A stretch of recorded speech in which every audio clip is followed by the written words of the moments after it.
Alors comme ça serait difficile de travailler avec les rotations. N'importe quoi. Une petite capsule et c'est réglé. Une rotation, qu'est-ce que c'est?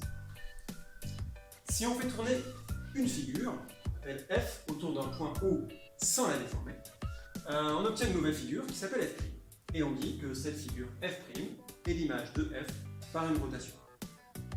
Alors bien sûr, c'est un petit peu plus compliqué que ça si on veut le définir correctement.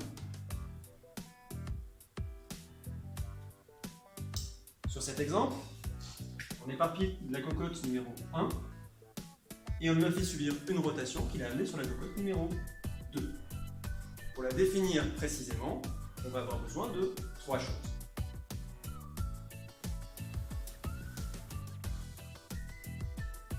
Tout d'abord, puisque une rotation c'est un mouvement de faire tourner quelque chose, il faut savoir autour de quoi on va tourner.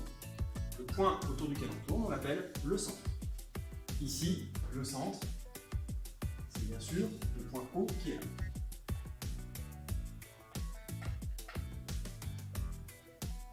Il faut ensuite définir le sens autour duquel on va tourner.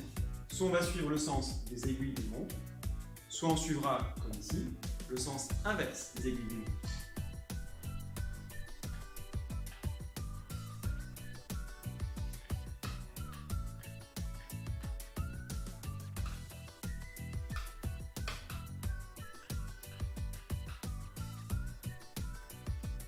Enfin, quand on sait autour de quoi et dans quel sens on doit tourner, il faut savoir à quel moment on doit s'arrêter de tourner. Ce qui définit le moment d'arrêt, c'est l'angle de la rotation.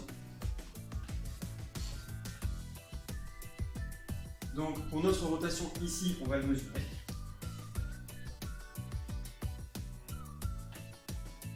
Voilà. Une fois que le rapporteur est bien placé, on est à 30, 40, 50, 60, 70 degrés, 75, allez, 77 degrés pour celui-ci.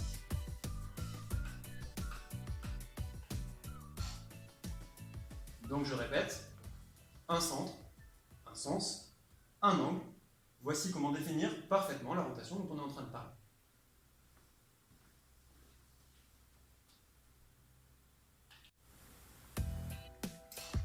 Pour construire l'image d'une figure par une rotation, il y a quelques étapes assez simples à suivre qu'on va expliquer maintenant. Ici, on va construire donc l'image de ce point A par rapport au point O. Donc O sera le centre de la rotation. Le sens, ce sera le sens inverse des aiguilles d'une montre. Et l'angle de rotation sera de 70 degrés. Pour pouvoir commencer à tracer l'angle dont on va se servir, on a besoin de tracer un premier côté. Le premier côté de notre angle, ce sera la demi-droite, d'origine O et passant par A.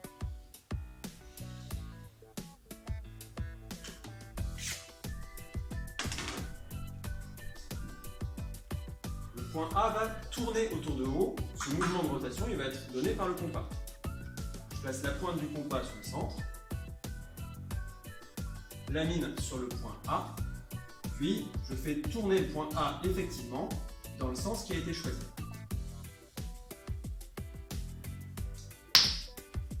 La dernière étape consiste à savoir à quel moment le point A s'arrête de tourner. C'est le rapporteur qui va nous y aider.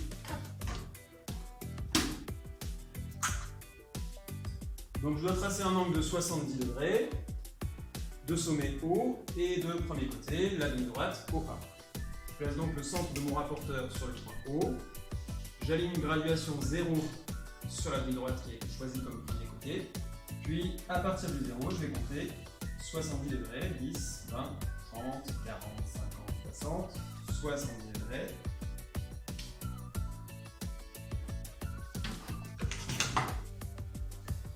Pour marquer l'endroit où le point A va s'arrêter de tourner, je termine en traçant le deuxième côté de l'angle. Je ne suis pas obligé de le tracer en trait plein, je peux tout à fait le tracer en pointillé. Voilà, ici on aura donc l'image du point A, c'est-à-dire le point qu'on fera après. Le centre O est ici. On a bien tourné dans le sens inverse des aiguilles d'une montre. L'angle de la rotation est 70 degrés.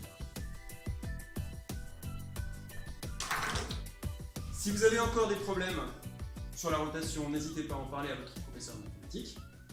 Et sinon, rendez-vous à la prochaine capsule.